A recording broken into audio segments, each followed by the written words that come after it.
Hi, this is Jack Stanley, and I wanted to talk about some other stuff from the 1960s, of what it was like growing up then. I have to tell you that one of the big things in the 1960s was, of course, as I mentioned before, imagination. You know, you had Howdy Doody on TV. It was a show I couldn't remember in the previous thing I was talking about. Um, Also, great, great toys. Lots of guns. We all played with guns. We had BB guns, we had blue guns, we had all kinds of this, that, and everything else. And today, people are terrified of having kids play with this stuff. Well, it didn't affect us.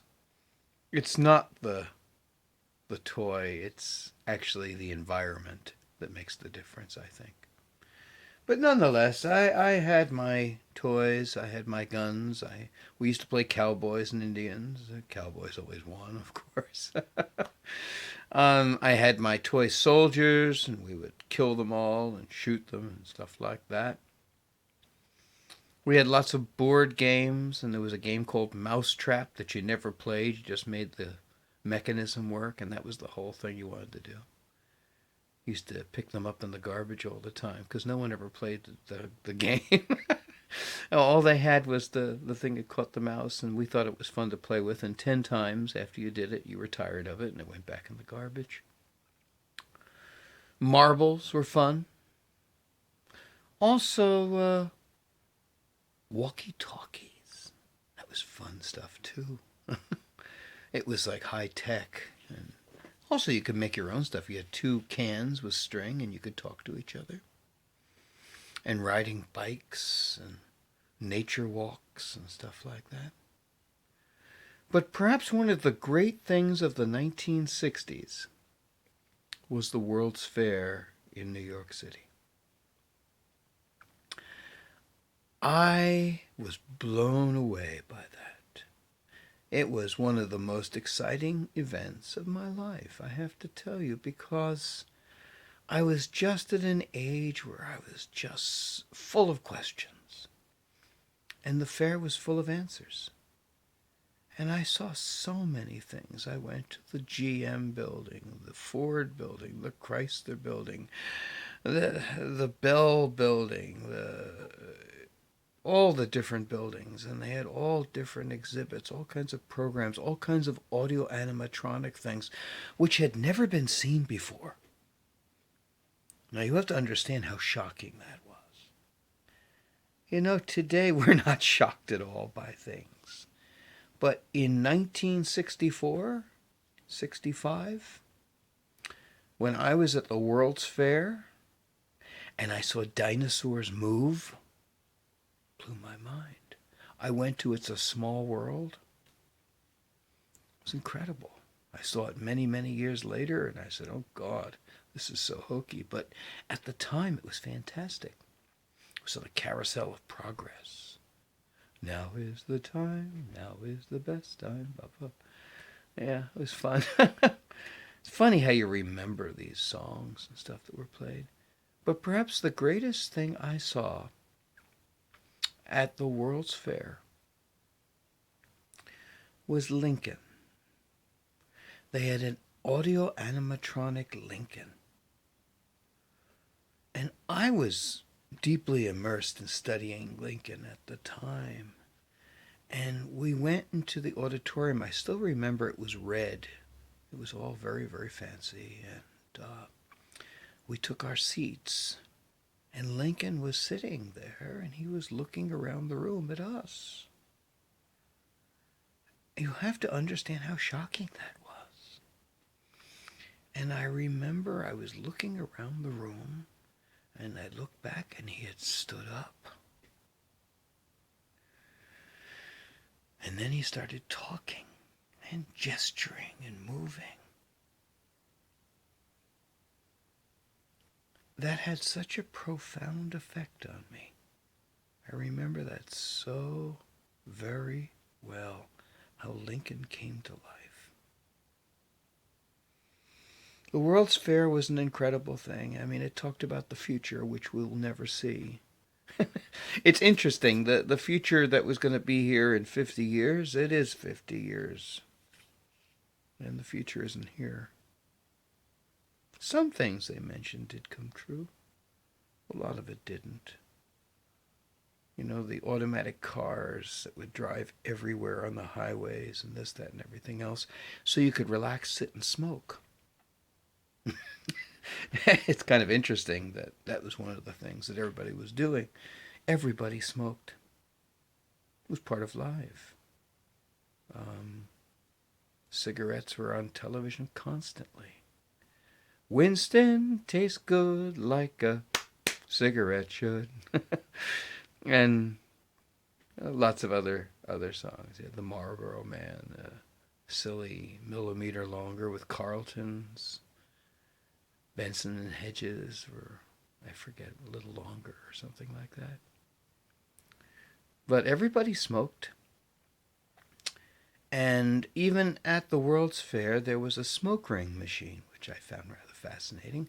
And also I saw the Piazza that was on display on a movable sidewalk. Beautiful music playing in the background and stars in the background. And that was pretty neat. I remember also other things that we did in the 60s. A couple of times we went to a very fancy restaurant, something you didn't do very often. It was called Patricia Murphy's in Yonkers, New York. It was the last of the old-time restaurants. And it was so neat and so cool. And I used to have Shirley Temples there. That was my big thing. I don't think anybody drinks Shirley Temples anymore. Nobody knows who Shirley Temple is anymore, practically. But it was fun. I felt like I was pretty classy with my Shirley Temple. Also, I got something. Here, we take a little walk here. Let's see if I can find it. I think I have it over here somewhere. A little dark here. I apologize. Where did it go? I was looking for something I had here that is from that period of time. In fact, it's from the restaurant called Patricia Murphy's. Well,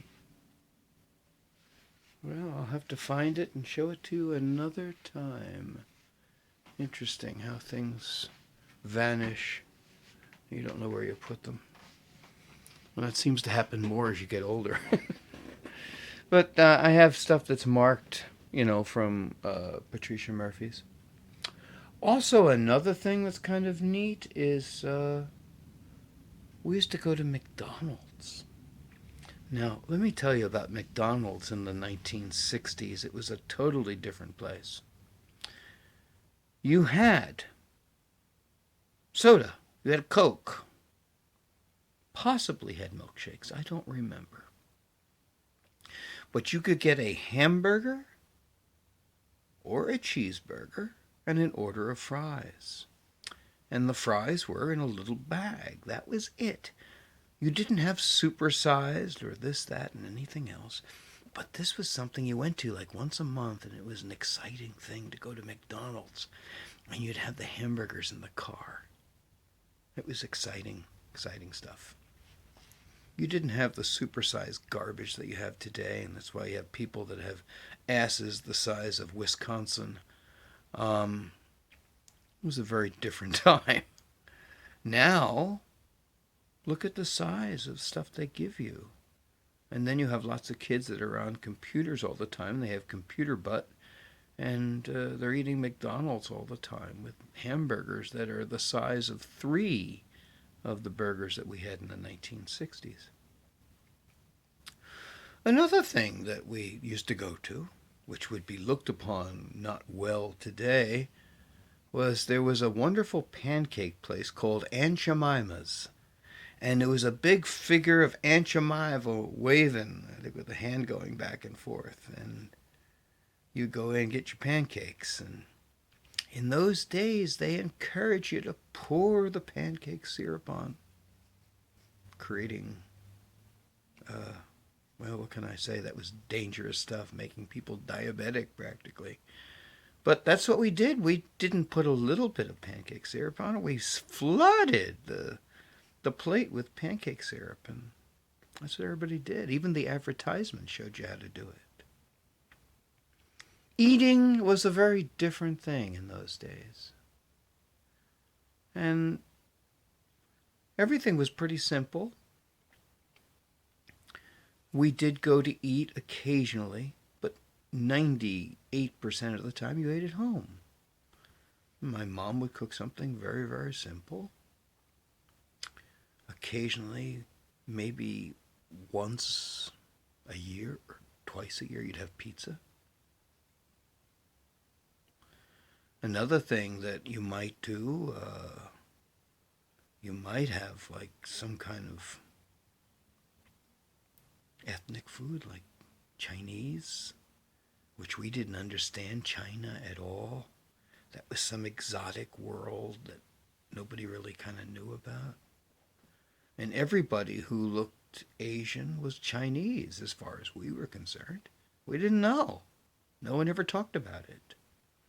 And usually when we had dinner, my mother would say to me, make sure you eat everything on your plate. There are starving children in China. I didn't know how my eating it would help them, but I did. Other things that were kind of neat in the 60s as well, as I mentioned, the World's Fair.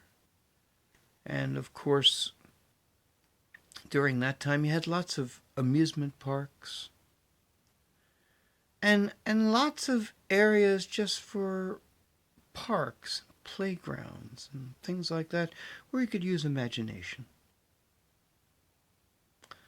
Schools were great. You had lots of libraries, books everywhere. Books were everything. You know, we forget that fact today. People don't look at books. People don't read like they did.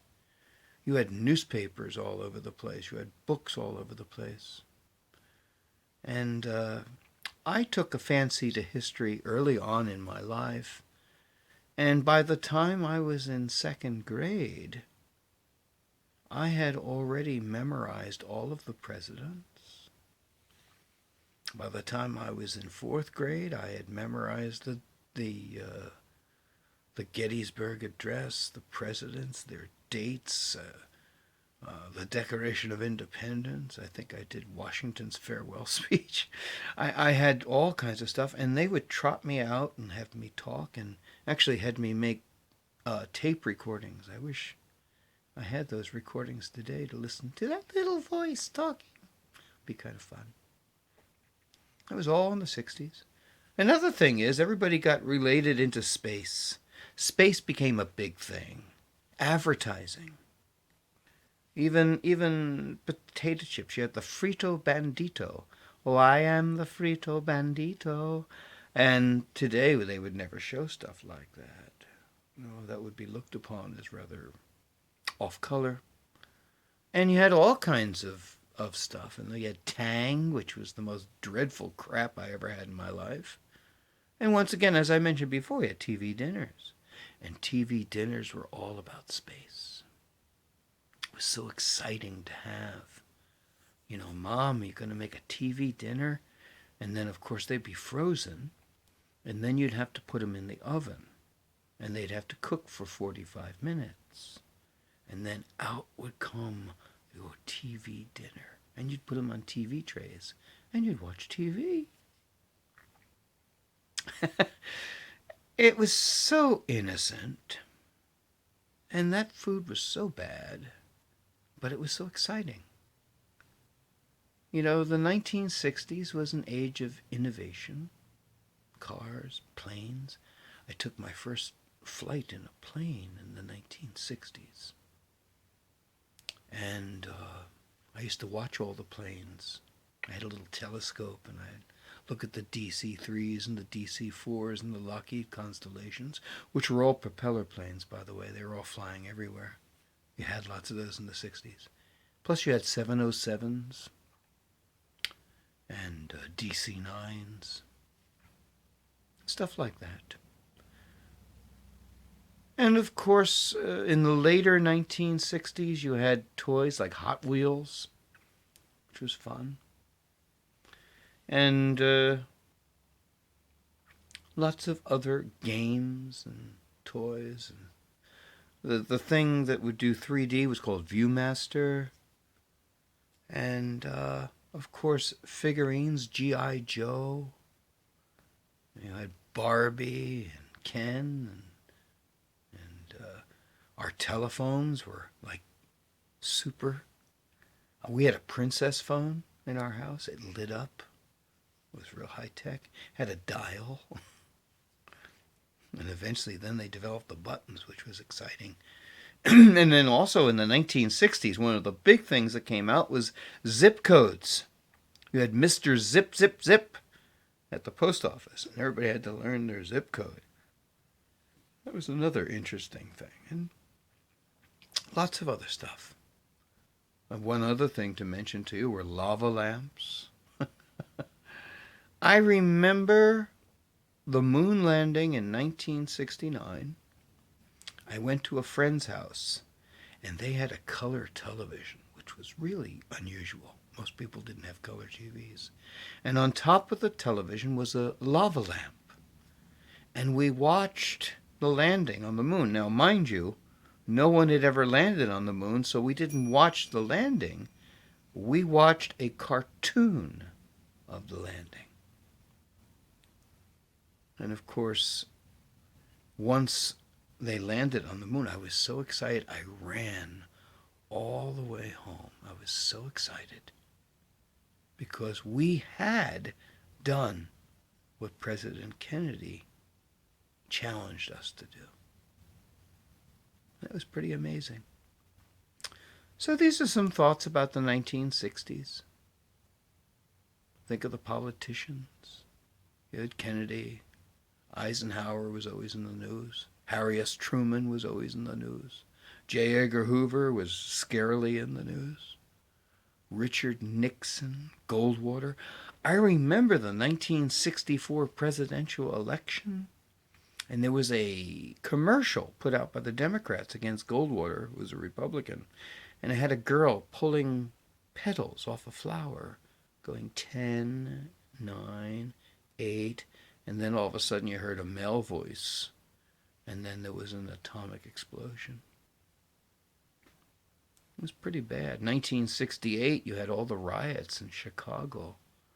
You know, you got to remember, after the assassinations of Martin Luther King and Robert Kennedy, you had massive upheavals of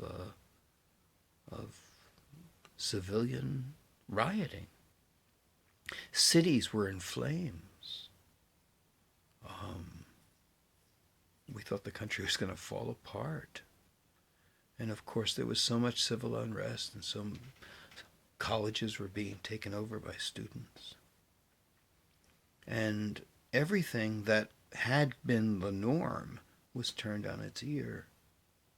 And that just prepared us for what would become the 1970s. But the 1960s, with its flower children and its bell bottoms and with the Beatles and so much other stuff, was an incredible period of time to grow up.